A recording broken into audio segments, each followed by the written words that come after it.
ನಿಂದು ತಾಯಿ ಗುಣ ತೀರೋದಿಲ್ಲ ಋಣ, ನೀನು ನಮ್ಮ ಪಾಲಿಗೆ ಎಂದು ದೇವ್ರಯ್ಯ.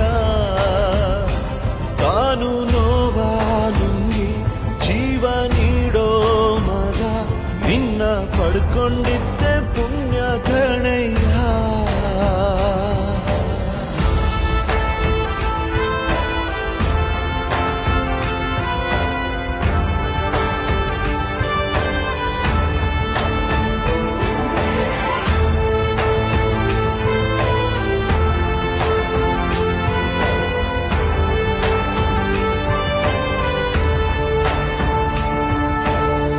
ಅನ್ನ ಕೊಡೋ ಭೂಮಿನು ಹೊಗಳುತ್ತಿದೆ ನಿನ್ನನ್ನು, ಊರನ್ನೇ ಬೆಳಗೋ ವಜ್ರ ನೀನು.